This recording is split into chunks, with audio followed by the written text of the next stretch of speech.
Hey, everybody, welcome back to the Women's Vibrancy Code podcast. I have Jodi Geline here. She is a health coach known for helping people that are wanting to age healthier and really address symptoms that sometimes show up around our belly, such as bloat or chronic health issues, or maybe queasiness. And she helps individuals reclaim their health permanently, acknowledging the emotional components. She suffered for years with chronic health issues that no doctor could ever fix. And with a belly so bloated, she always looked 9 months pregnant. And through discovering her own methodology, she went from looking very pregnant to a flat stomach, lost the weight, tapped into the secrets of getting healthier as she aged. And so for the past 30 years, she's been utilizing her own personal experience to support clients in the ways that she does in health coaching. And she's really honed in on specializing with the gut specifically for the past 10 years. So this is going to be a fun conversation. Looking forward to it. Hi, Jodi. Hi. Nice to be here, Maraya. Hey. Yeah, happy to have you. And so I think the first question would be just to tell us a little bit more about your journey. I mean, it sounds like the journey was when you were young and you really had to figure it out in your early 20s, even late teens. And especially at that point, there weren't really any healthcare providers that knew anything about gut health. What was going on for you? What did you do? What was your journey like? Yeah. Well, it's so funny because it all kind of started when I don't remember the exact age, maybe 12-ish, 11, 13, somewhere in there. I grew up in this tiny town in Michigan, upper Michigan, and we had this place called the sanatorium. And this is where people went that were not healthy, like ill health. And it didn't matter your age. They literally lived in a bed, it was horrible. We'd go visit people. And I remember going in my mind, I will never end up in a place like this. And I feel like that was my goal in life, it's like, I'm going to stay healthy. And so I've always, eaten well. And, but that didn't matter because I developed some chronic digestive issues, and to the point that I looked 9 months pregnant for 19 years of my life. So it wasn't just a year or two, it was 19 years. Yeah. And 9 months pregnant, I mean, I'm a midwife. That's substantial. Yes. I mean, that is, you're about to give birth. That is a big, round belly. Yeah. I have a photo on my website if you want to look. I tell people, but when they see the photo, they're like, oh my. And I'm like, yeah. Yeah, I wasn't lying. I was pregnant. And so other than the bloat, what else was your experience? So yeah, besides the bloat, couldn't wear what I wanted, hiding my body, I had severe pain. I would sometimes curl up in a fetal position on the couch or on the floor in the bathroom. Sometimes it was hard to breathe. Like if I really avoided going anywhere, but when I would, it was like sometimes I couldn't stand up straight because I had pain. And so to take a deep breath was painful. And so it was like I was almost like trying to stand up straight, but yet I couldn't because it hurt. Well, maybe not the severe pain all the time, but I had the pain a lot. So you're trying to I'm good. People can probably see it on my face, but also hours and hours and hours and hours a day in the bathroom. I lived in the bathroom. And as a young child, did that impact school? Did that impact your grades? Did it impact whether you made it to college? Did you do sports? It wasn't in high school. It was as I was an adult. I think I know it started, the damage started, but it didn't show up until I was an adult. And that'll make sense when I talk a little more about that. And if you were afraid to go outside of your home, were you able to work? Did you have children? Did you end up getting, how did it impact your life and your livelihood and your socialization? And did you go to the mall? I mean, and I did sometimes, but it was always like, where's the bathroom? Where's it was hard to go anywhere. And so I worked from home quite a bit, and I had a baby during that time. And looking 9 months pregnant and getting pregnant was crazy. So yeah, Yeah. I got pretty big. Did anyone ever refer you to a gastroenterologist? They told me there was no such thing as flora, which now is called microbiome. It's the same thing. What are a bunch of the things you tried? Yeah. So the doctor, I went to a naturopath. I tried specific supplements. I tried homeopathy, oils. I even went to a cancer clinic in Mexico for 2 weeks because I knew somebody that had gone there that had cancer. And I was like, well, maybe they can help me. That's probably it, Mm-hmm.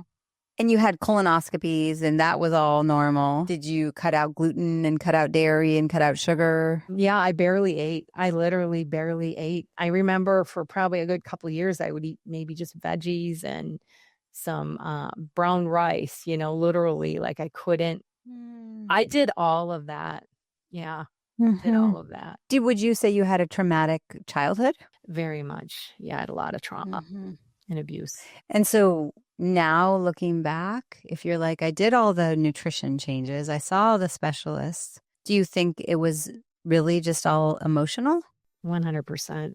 I was doing all the other things, and it wasn't until I went deeper into that trauma. And was there like a moment or a defining moment where you woke up and went, oh, I'm just going about this the wrong way and I need to try a new route or a person or a guide? Like, tell us the story of how did you think to shift the direction? I ended up going through a divorce and ended up with an abusive narcissist. And that is what it took for me to hit rock bottom and brought me to my knees. And I said, never again will I let a man abuse me. And that was my deeper healing within myself. I always did self-development work. I've done a lot of, I even did, I don't know if you know the Landmark Forum, all these super helpful, programs.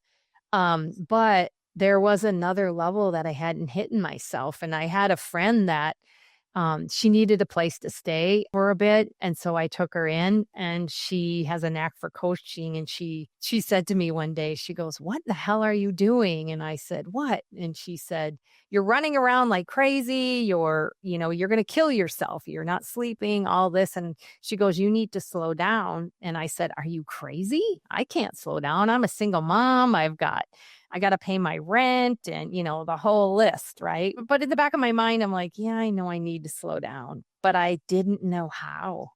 So it's like we know things, but it doesn't mean that we know how to do it, so to speak. And so I just kind of started figuring it out, and slowing down and taking more time for myself. And then she helped me in certain areas where I needed more support. I started going deeper within myself. And I remember she's like, you need to like work on the why you let this guy abuse you, and so that I spent a lot of time with myself one afternoon, and I just went deep into why did I allow this? Because we can say, oh, he did it, which he did, but I had to take ownership on my end that I allowed it. Because I did. And that's the hardest part, right? We always want to blame someone else, but we really got to look within. And so doing that deeper work within myself and going, well, okay, like it was hurtful, but it's like, I didn't think a lot of myself, but that comes from the, past trauma. And so we have these wounds in there. And when we can see how we really feel about ourselves inside, it's important for the healing. Okay, so I heard a couple big statements, the trauma and also I didn't think much of myself. I think the analogy that I'll often give is, we're looking at our life, we're looking at a mirror and like, oh, wow, here's what I see and here's who I'm being and here's what I'm creating and manifesting. And as hard as that is to think, what do you mean I manifested a narcissistic abusive relationship? But for you to be able to go, I played a part in this because I allowed it.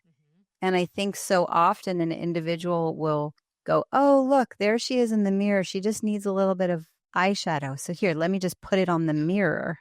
But it doesn't work that way. To be able to go, oh, I'm going to go and do my own interpersonal work and start loving myself is what I'm hearing. So if I love myself, I wouldn't allow for something like that. Is that a big part of what the journey was? Yes. And I remember hearing somebody say, I deeply love myself. And I was like, what does that even mean? It sounded so foreign to me then. Now I know because I do. But back then it's like, oh, yeah, I like myself. I don't know. It was foreign and it is when you don't really get it at a deep embodied level, right? You can say it, but if you don't feel it in your body at a deep level, that's a whole other level. It's a whole different energy. And a really daunting journey to go on. Like, really? Where am I even going to start? Who's going to support me in this? That's going to be really uncomfortable. What if I let the sadness out and it doesn't stop? What if I let the anger out and it doesn't stop? What if I can't function and do my job and take care of my child once I start unraveling? So what did you bring in? Who did you bring in? What did you do? Really, my friend, and then figuring it out. Also I had some training before that, but really a lot of it too was intuitive at the same time, her guiding me. So yeah, it's kind of a combination of both. And so can you give the listeners any specifics, like things that you did on a daily basis that helped in the self-awareness as well as the change? Well, the slowing down piece was freaking hard, when you're trying to, make ends meet. And, everybody's been through that in this world, not everyone, but a lot of people, it's hard, and so you're working. And so I'm like, how do I even do this? So I started to pay attention to my mind and how much it just right? The chatter. And I'm like, my God, stop, And so I started to just get up and I'm like, and walk away from, like, say I'm working at my desk. I'd get up and walk away. I'd go sit on my couch and I'd sit there for a minute, and try to just get it to stop. And then I just started to keep doing that throughout the day.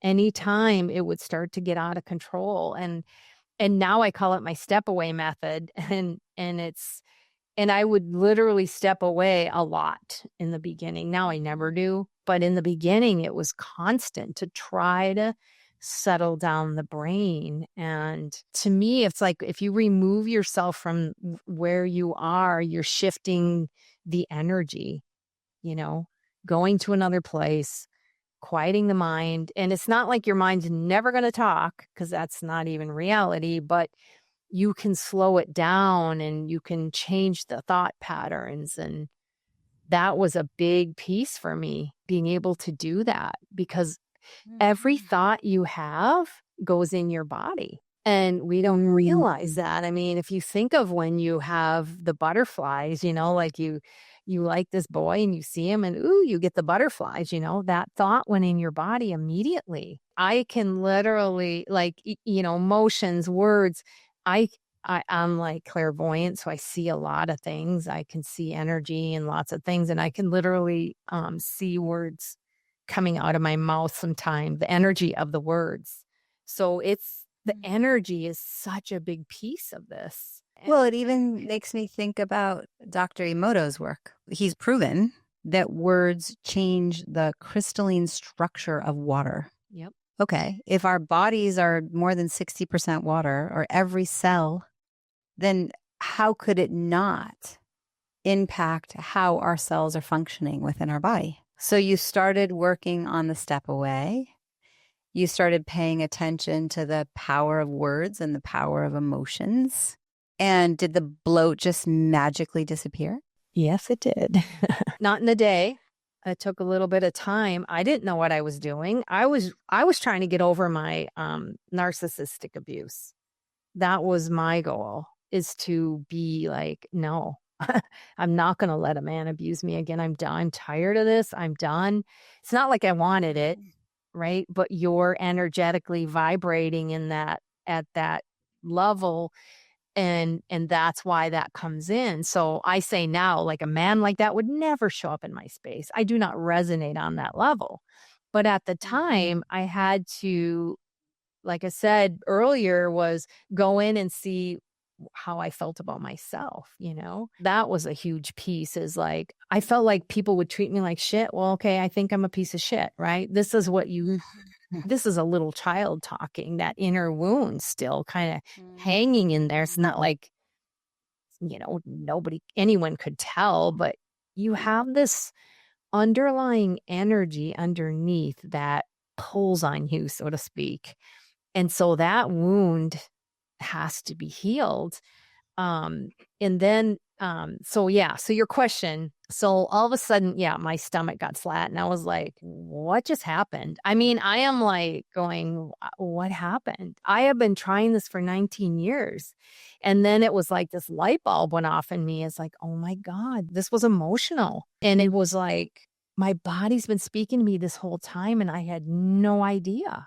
And what really solidified it for me, I already, like, I got that light bulb, right? And it's so funny because I teach, you know, I've been teaching health for a long time. I do talks at groups. I was a health and wellness professor at a university. So this is the stuff that I've done. And I used to say, what the mind harbors, the body will manifest, right? You know it logically, but it was a whole different embodiment level at that point. Like I knew, like, oh my God.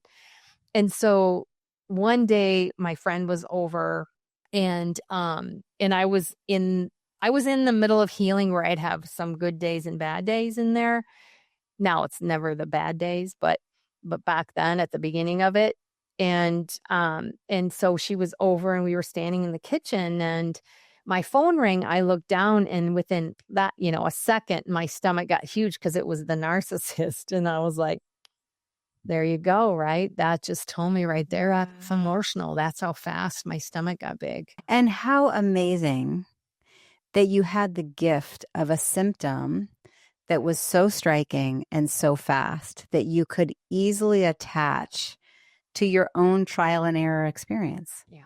So now you work with others that are struggling with symptoms in their body or specifically gut symptoms, and you help them find their way to emotionally shift it, clear it, change their self-identity, change their belief. Yes, yes, or different. Yeah, totally. Yes. Help them to heal the emotions. When I'm working with people, I also have the ability to tap into those hidden emotions, those blocks they have in their body, in the subconscious. I can feel it. They can feel it. I help them process through it. It's like I'm totally tapped in.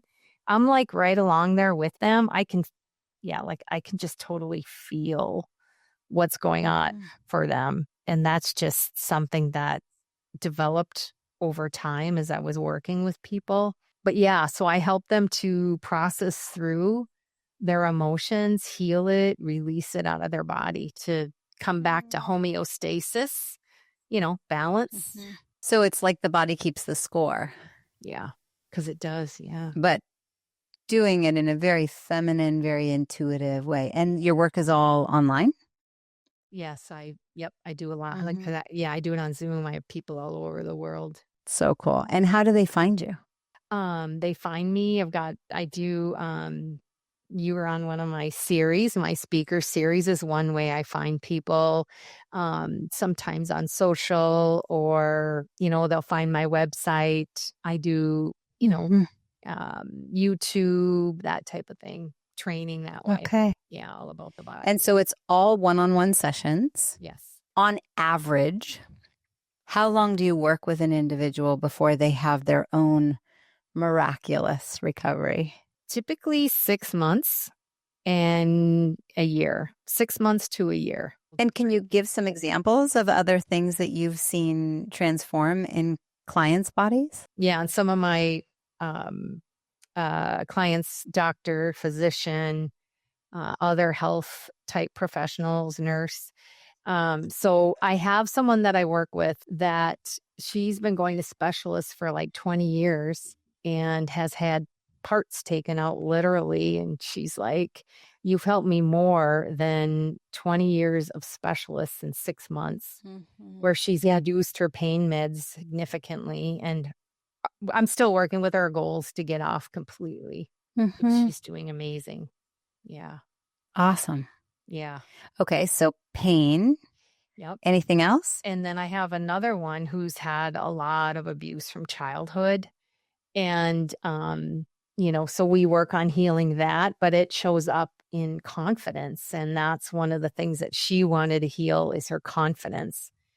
And Mm. so, yeah, she has developed a lot of confidence, has been able to open up to her husband. Her husband even got on the call and he's like, thank you. I've been trying to help her for 25 years and like you've helped her and their relationship is amazing now, like back to Yeah. when they first got married. Cause, the work that you do in releasing this also improves relationships.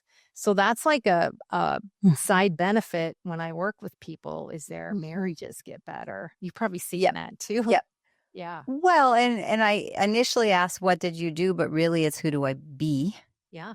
where the healing takes place. And so then who I be then transforms who I be in all places, Exactly. not just with my body, but also with my mother and with my father and with my children and with my husband and with my sister and with my friends and, Yep. with my employees. It's who I be. Yeah.